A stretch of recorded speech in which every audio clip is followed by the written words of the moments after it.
Speaker today is Henry Merrill, presenting a case for physician-assisted dying. Cindy is a graduate of George Washington University. She obtained her law degree from South Texas College of Law, Houston. For many years, she was a chief prosecutor for the Harris County District Attorney's Office. In 2013, she co-founded Texas Death with Dignity, which advocates for end-of-life options and supports an aid in dying statute for Texas. She's a local advocate for the Death National Center and a volunteer for Compassion and Choices for Texas. I had the pleasure of meeting her earlier today. I'm very excited about her talk, so please help me give a warm welcome to Henry Merrill.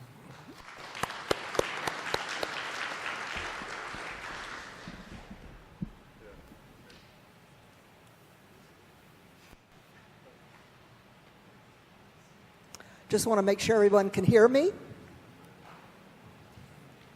Good morning.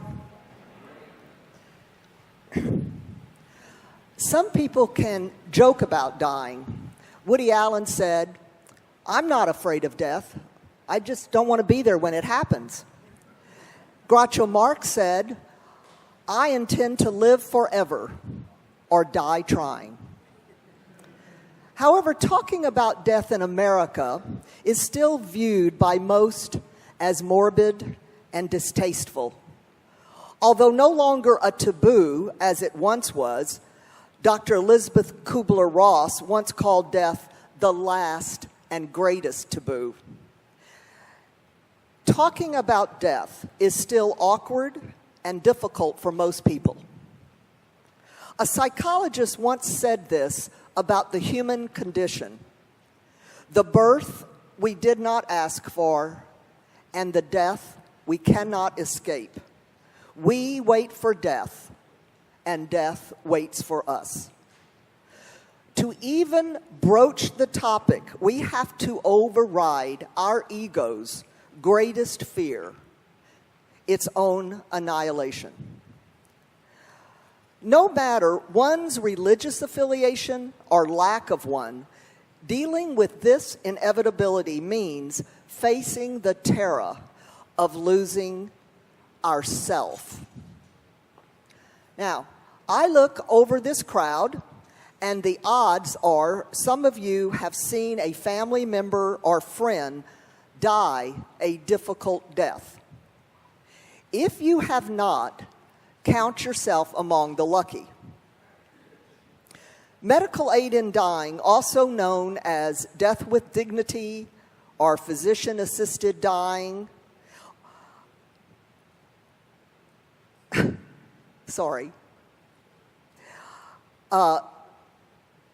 gripped the national conscience in 2014 when a 27-year-old California woman by the name of Brittany Menard went public that she was dying of a serious brain cancer called glioblastoma and had to move to Oregon with her husband and her mother to avail herself of aid in dying after treatments had failed and her doctors had told her that the end was coming and that it would get ugly. And because of Brittany's advocacy, her home state of California passed their death with dignity law in 2015. Currently, one can avail themselves of medical aid in dying in Oregon, Washington State, California, Montana, Vermont, Colorado, Washington, D.C., and Hawaii. Basically, aid in dying allows a mentally competent, terminally ill adult to obtain a prescription for a lethal pharmaceutical to end their lives when and if they so choose, if they have been seen by 2 doctors who attest that the patient is mentally sound and within 6 months of dying. Now, to me, aid in dying is a human rights issue. Although each day we hear of atrocities over the world, I believe that as a species, we keep evolving toward the greater good. We ended slavery as an accepted practice. Women now have the right to vote in most, but not all countries. And civil rights have passed, ending legal discrimination against minorities. Compassion toward others in need drove these changes. And now we face another form of discrimination, and that is toward those mentally competent, terminally ill adults who have intractable pain or unbearable suffering and are asking for help to end their lives peacefully through medical intervention. Why should any dying patient have to face unendurable suffering? A protracted death leaves one not just in pain, but possibly with breathlessness, nausea, weakness, loss of bodily functions, mental confusion, helplessness, and being totally dependent on others, living with the knowledge that it won't get any better and will only grow worse. Dr. Marcia Angell calls it existential suffering, the sense of the utter pointlessness of a protracted death.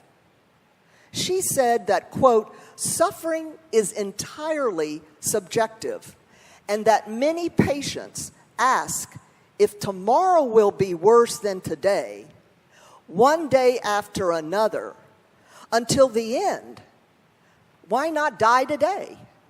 Why continue to disintegrate, to lose bodily functions, to grow even more helpless and dependent? She wrote that, quote, it is not a choice between life and death.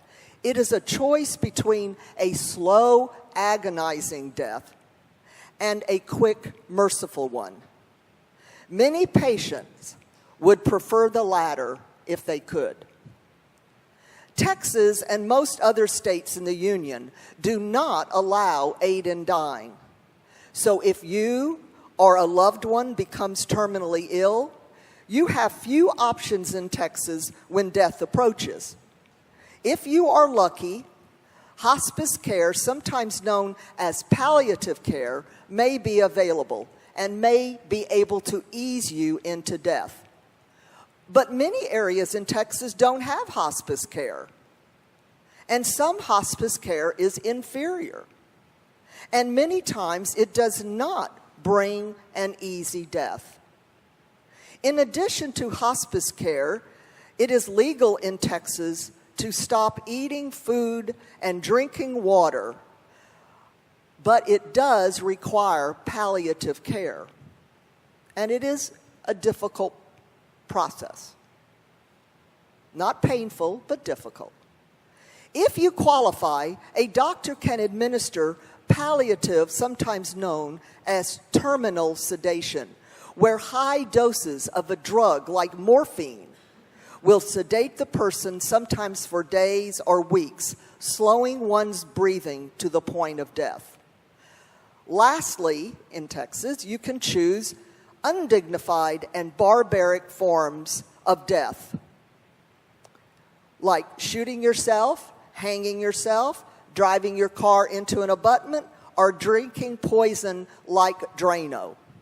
None of these barbaric acts are peaceful, compassionate, or necessarily successful, sometimes leaving relatives to pick up the pieces.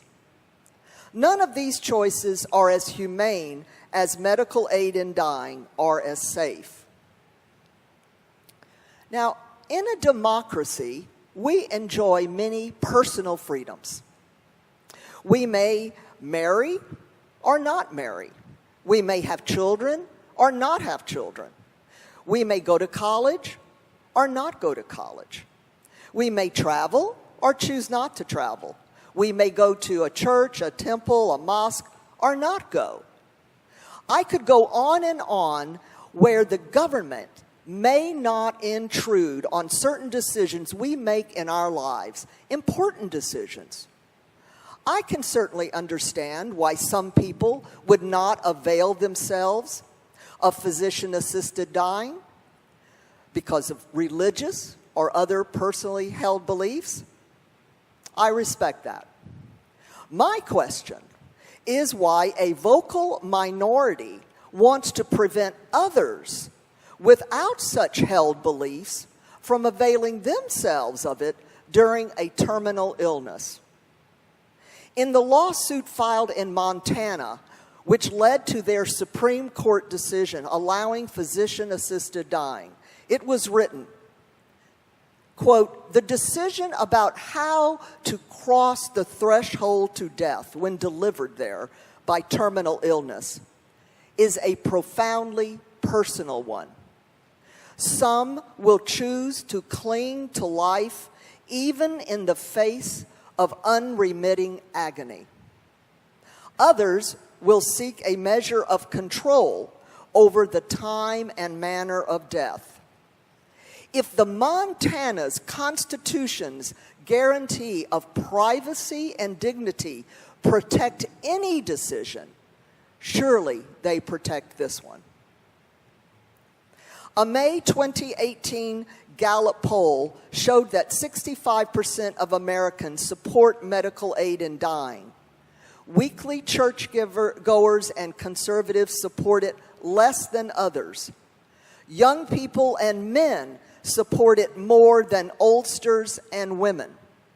But the trend in all age groups, all religious groups, gender groups, political groups, is up in support of death with dignity.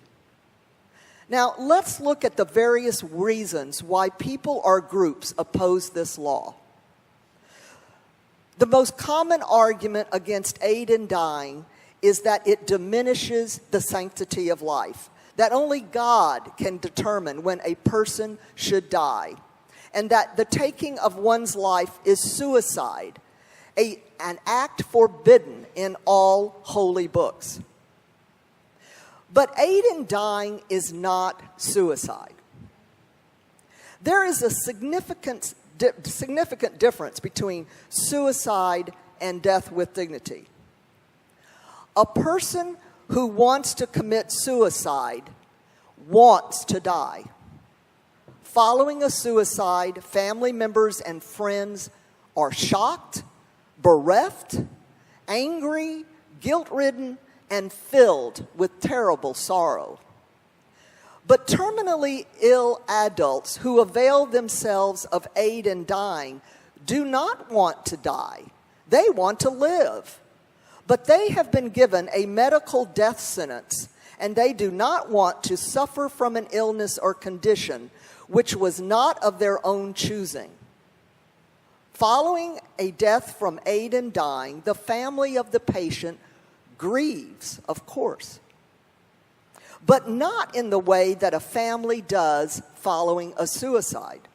They are not shocked, angry, or guilt-ridden. Unlike the families of suicides, they were able to be with their loved ones when they died, holding their hands, saying their goodbyes, and watching their loved ones gently and peacefully die. If one commits a suicide, the death certificate will indicate suicide as the cause of death. But under death with dignity statutes, the death certificate will list the underlying terminal disease as the cause of death. Consequently, life insurance policies are protected. Although the hierarchy of most religions do not support death with dignity, the Unitarian Universalist Association endorses it as reflected in their 1988 resolution supporting aid in dying. Several Protestant churches are beginning to debate this issue as more and more of their parishioners are vocally supporting the law. It has also been reported that 50% of patients who obtain aid in dying self-identify as religious and 25% as spiritual. Although most conservative religions oppose this law, the Catholic Church remains its greatest opponent, even though 70% of their parishioners support it, according to the 2016 Lifeway Research Survey. Pouring millions of dollars into states and misleading political ads, they shamelessly call it euthanasia when they know, which they know is absolutely illegal in every state in the USA, including every state which has legalized medical aid in dying. The difference: euthanasia is defined as putting to death of a patient by a doctor who injects a lethal pharmaceutical into the patient. And what is interesting about this is that in that same Gallup poll, euthanasia is supported by even a higher percentage of Americans, 72%. The war the Catholic Church is waging in this area of health care will lead to the erosion of patients' rights, including the right of self-determination in health care practices. The Catholic Church's ethical and religious directives apply to all patients occupying beds in hospitals owned by the Church. Under these guidelines, advanced health directives, which conflict with any of their religious directives, will not be honored. 1/5 of all hospital beds in the United States are controlled by the Catholic Church. Every supporter of death with dignity honors an individual's right not to choose aid in dying and asks the nationwide churches to return the favor by not precluding terminally ill patients the right to avail themselves of it. As the Death with Dignity National Center has stated, we don't force you to do it, so don't force us to forbear it. As Dr. Paul Affett wrote in his book, Bad Faith, When Religious Beliefs Undermine Modern Medicine, to be truly religious is to be humane. The American Medical Association opposes any act that might endanger a patient and claims that aid in dying violates the Hippocratic Oath of physicians. Physicians are healers. However, Hippocrates, the father of Western medicine, also said, "Cure sometimes, comfort always." And many doctors believe that relieving a terminally ill patient's suffering is the highest form of providing patient comfort. A commitment to healing should be balanced with a doctor's respect for patient self-determination in health care. Respect for autonomy is a valid argument for a death with dignity statute. As one doctor noted, we should not look just to the quantity of life, but to the quality of life. The AMA claims to speak for the nation's doctors. However, only 25% of physicians are AMA members. Furthermore, the latest survey by Medscape shows that in 2017, 56% of American doctors polled supported aid in dying, up from 46% in the 2010 Medscape survey. Medscape is owned by WebMD and is an online resource for physicians. In addition, the following medical associations support death with dignity laws: the American Academy of Family Physicians, the American Medical Women's Association, the American Public Health Association, the American College of Legal Medicine, the American Academy of Neurology, and the American Medical Students Association. The American Academy of Hospice and Palliative Care has changed from opposition to death with dignity to studied neutrality. Under each domestic death with dignity law, it is firmly stated that no doctor can be forced to participate in providing a lethal pharmaceutical to a dying patient. Another popular argument against aid in dying is the potential for abuse within vulnerable populations, the elderly, the disabled, and the depressed. However, strict records kept by the Oregon Public Health Division reveal that the majority of people who avail themselves of the act are not poor, minority, or disabled, but white, middle income or above, and well educated. If, in the opinion of either the attending physician or consulting physician, a patient may be suffering from a psychiatric or psychological disorder or depression causing impaired judgment, such patient must be referred to a state-licensed psychiatrist or psychologist, and no prescription shall be prescribed to that person at that time.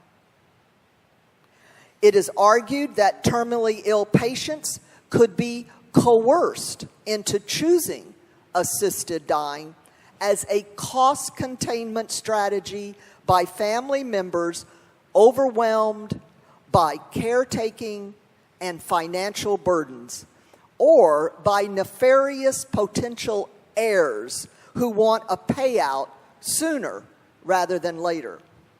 However, the facts do not support this argument. As author Elizabeth Preston once wrote, Oregon Guidelines has a track record of being an effective protection against abuse and coercion, including multiple verbal requests for the medication, with a waiting period in between requests, witnesses to the written requests, requirements of self-administration of medication, prognosis requirements, multiple physician certifications of prognosis, familial notification, and psychological evaluations. It's not like you can just walk into a doctor's office and say, I want to die. Because of built-in safeguards in the law, all states where medical aid in dying is legal, Compassion and Choices has stated not a single case of abuse or coercion or any criminal or disciplinary charges have been filed. Not one. And they've been doing it for 2 decades. Another argument by disabled groups is the slippery slope argument that aid in dying will progress to include the disabled, whether they are terminally ill or not, and even go as far as to be subjected to aid in dying without their consent. Now, this is a scare tactic. The slippery slope argument is used in those instances as a rhetorical device to scare people into opposing this law when there is absolutely no evidence that there has been a public demand for changes in that law. Apparently, these groups do not even have the support of their own base. Various state polls reveal that a strong majority of voters living with disabilities support death with dignity. 65% in Connecticut, 74% in Massachusetts, and 63% in New Jersey. Opponents argue that death with dignity undermines palliative and hospice care. This has been proved to be totally false.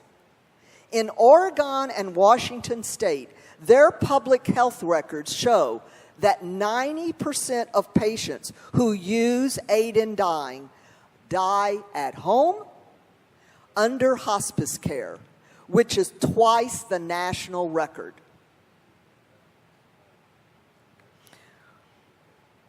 Although hospice organizations in Oregon initially opposed the death with dignity law, their experiences with the dying eventually caused a change in attitude where they now see the benefit of aid in dying for some patients and now work hand in hand with death with dignity advocates. Finally, opponents argue that a terminal prognosis can be wrong, which could lead to a patient's unfortunate decision to end their life prematurely or without cause. This is yet another scare tactic by its opponents. The public health reports in the states which have death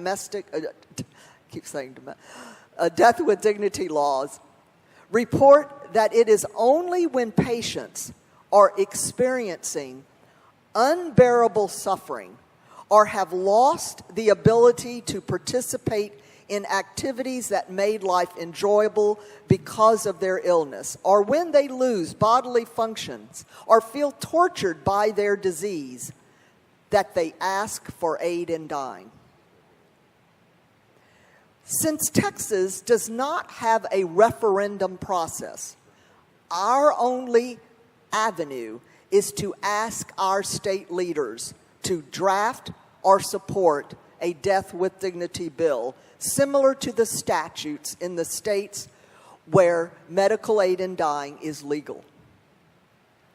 It will be a very difficult road because at this point, the party in power opposes aid in dying under their right to life political platform. However, I remain optimistic because of the national polls that show that a majority of conservatives are in favor of this law because they, like all Texans, believe in personal liberty and self-determination when it comes to our medical decisions. I ask all of you who agree with a death with dignity law to contact your state representative and your state senator and ask them to draft or support a medical aid in dying bill. Some will know it as the Death with Dignity bill. Then I would ask you to contact your friends and family members and ask them to do the same.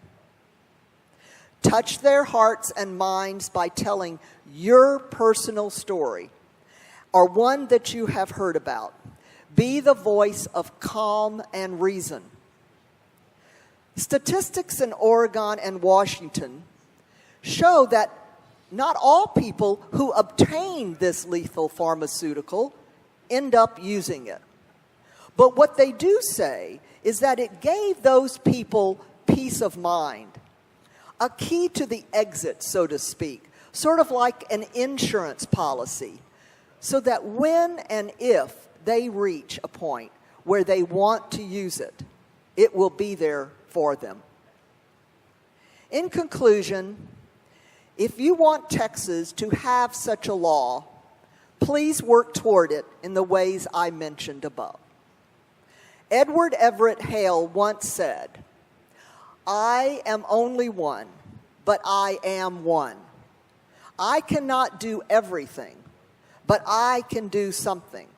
And I will not let what I cannot do interfere with what I can do."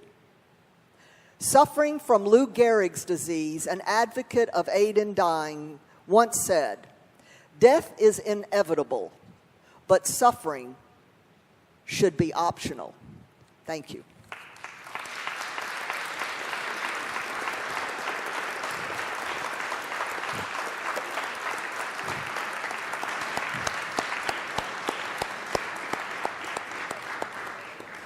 Before we start with Q&A, I want to mention that Cindy brought some bookmarks from the National Center for Death with Dignity, and so they're on the back table back there if you'd like to pick one up. You on your own, Josh, or? Yeah. Laura wanted me to remind all of you to actually ask a question, not a comment. And we're going to start on this side. Since it's just me, we will move over there. We'll start with Stephen. Good morning, Cindy. I really enjoyed your presentation. Just want you to comment on, because there's not only the right to do something, but also the ability to pay for it and access. So your thoughts on just general healthcare insurance, which would obviously include supporting people's right to seek this treatment, whether it's single-payer Medicare for all, strengthening the Affordable Health Care Act, or some other. I mean, your thoughts on that as well.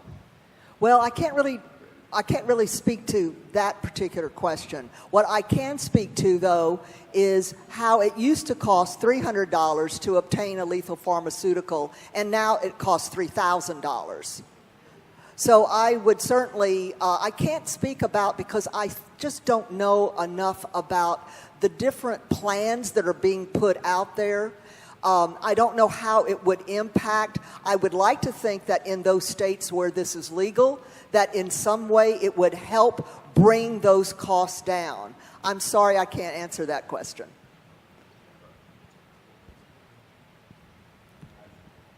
Is there any place where a person can request that when they are no longer mentally competent, that they can get euthanasia? Anywhere on earth, actually, Yeah. that you're aware of? Yes. Of course, not in the United States. The Netherlands has been the gold standard, even though they've had some bumpy roads. They've been the gold standard in how to handle end-of-life problems. And they have both euthanasia, so that if a person has ALS, they do not have to end their lives quicker than they need to because of fear of not being able to self-access. In the United States, the only way that you can use aid in dying is by yourself personally drinking this pharmaceutical. But in the Netherlands, they are allowed to have a physician do it. And that's why they are allowed to okay, let me put it this way. You have to be competent to sign the paperwork anywhere, in wherever this is legal. But what the Netherlands has done is they have allowed people to put in their medical directives that if they get Alzheimer's disease or some type of neurological disease where at some point they're not going to be competent, they are allowed to put down, if at this stage I can no longer know my children, or at this stage if I can no longer answer direct questions from anybody. There's different ways of being able to put it. The physician will be allowed to come, and at that point, when the family calls them in and they do an examination, at that point, they can honor that request. But that is really only in the Netherlands and Belgium. And it's interesting, in Colombia, of all countries, Colombia there is no aid in dying, but there is euthanasia.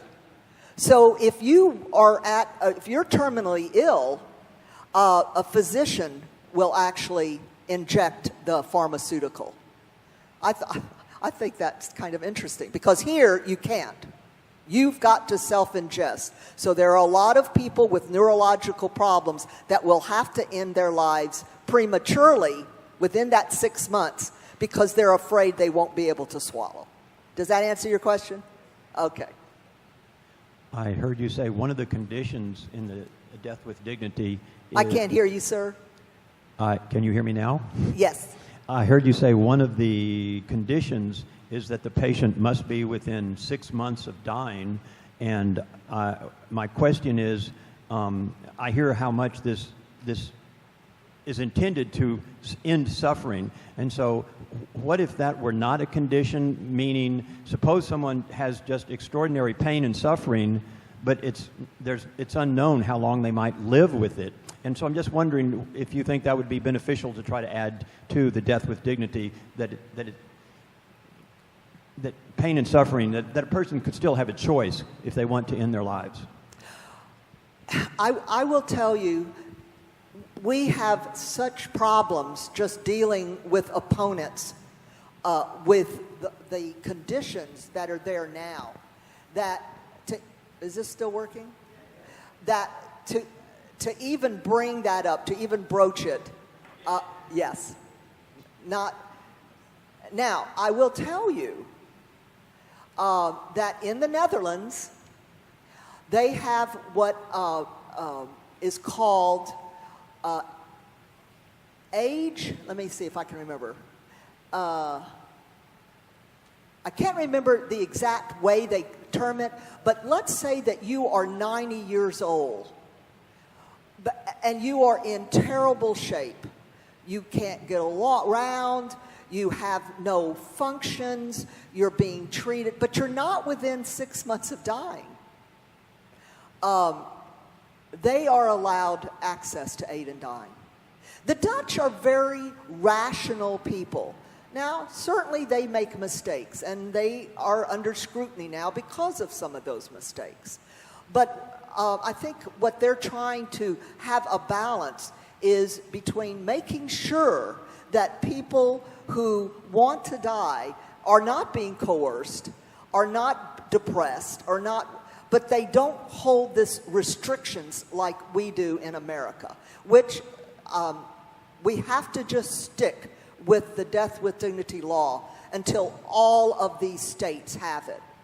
And then down the road, if the younger generation, because I look over this room, and I'm sorry people, myself and most of you will all be gone by time all the states have it. But let's let the younger generation use their wisdom and intelligence to make some changes in the law. More compassionate changes. So Any other questions? Yes, sir. Here in the back. My question is, and I understand what you're saying, what the current laws say, but I guess this question is about what the organization ultimate goals are.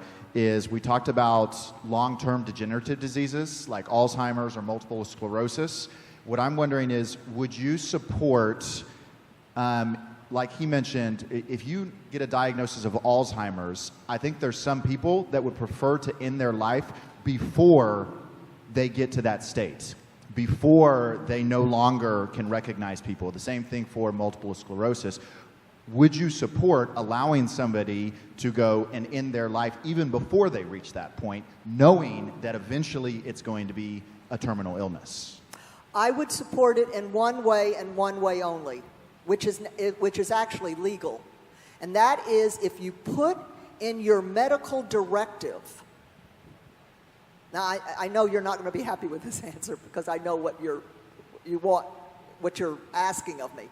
But the one way you can do it in Texas and anywhere is to put in your medical directive that you do not want to be spoon-fed at a time, if you have like Alzheimer's or dementia, and you reach a point where you can't even feed yourself, that you will not be spoon-fed. So that means that under palliative care, you will, it's what you call voluntary stopping of eating and drinking. And you can put that in your medical directive, that if at that point you do not want to be spoon-fed and you don't want to be fed intravenously or through a tube in the stomach or whatever. So that answers your question. I cannot, because of what I just said with this man.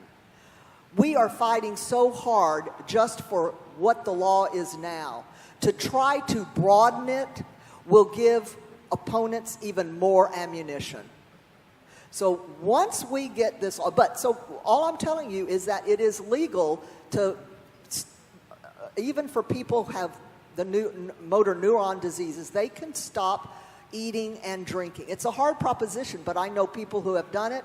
It is as long as you have palliative care, it is a comfortable, more often than not, it is a comfortable death. Does that answer it a little bit? I cannot say I want to add it to the statute because if there's not another question, I just want to read you one thing, but I will be happy to. There's a young lady in the back. I can't hear you. Oh, this is why we have a queue. You mentioned that certain hospitals would not honor your advance directives. Yes. Do you know of any in Houston that do not? Yes, St. Luke's. Is that the only one? I don't know. She just said St. Joseph. I know St. Luke's, when the Catholic Church bought St. Luke's, that was my first, oh no. Because even though we don't have medical aid in dying, if what I just told you that you want to put in, that you will not be force-fed, you do not want to be force-fed, you'll have to leave that hospital. They won't honor that.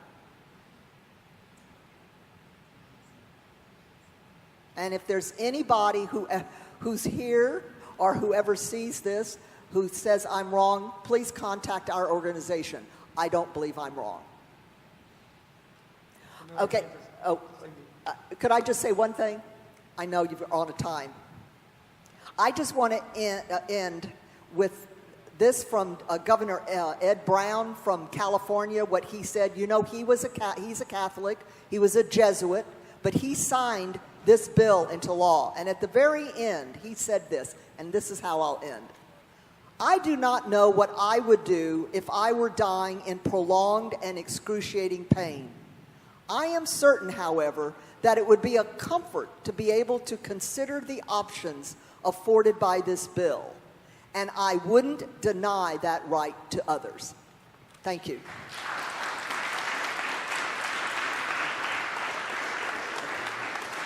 You like